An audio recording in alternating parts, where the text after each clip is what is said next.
choisi Flightoscope parce que ça nous permet d'atteindre à la fois la cible résidentielle qui prend l'avion pour partir en vacances, mais aussi la cible professionnelle, nos clients qui se rendent dans les grandes capitales européennes pour y faire leurs affaires.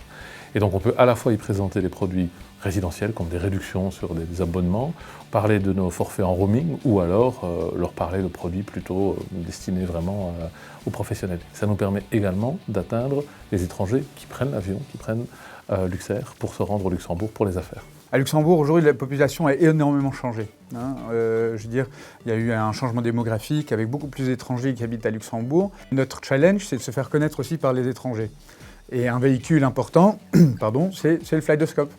Il y a énormément d'étrangers qui prennent l'avion, qui viennent à Luxembourg, des gens qui habitent à Luxembourg, qui sont de passage. Et je pense que ça, pour nous, c'est une cible très intéressante, cosmopolite, avec un certain niveau social qui correspond tout à fait à notre cible. À la fin du Flightoscope, ce que j'aime, c'est le Luxembourg en quelques données. Et ça, c'est très important. On voit toujours, par exemple, le produit intérieur brut, les activités, la finance.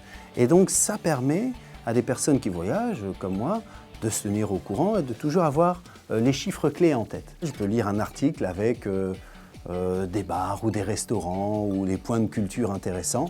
Donc ça, j'aime toujours lire ça, pas seulement pour les villes en dehors de Luxembourg, mais les villes et les quartiers de Luxembourg qui sont toujours mis en lumière. Je trouve ça très, très intéressant. Dans le Flightoscope, ce que je trouve être une bonne initiative, c'est d'avoir les articles B2B écrits en français et en anglais. Donc c'est vrai que ça permet d'avoir, bon, les articles sont les mêmes forcément, mais je trouve ça vraiment très bien puisque je pense que 50-50 en termes de population lisent à la fois le français et l'anglais. Quelquefois, il m'arrive de lire en français et en anglais puisque je trouve l'article intéressant, ça me permet de le lire 2 fois sans forcément avoir la même perspective, mais c'est une très bonne initiative de faire ça.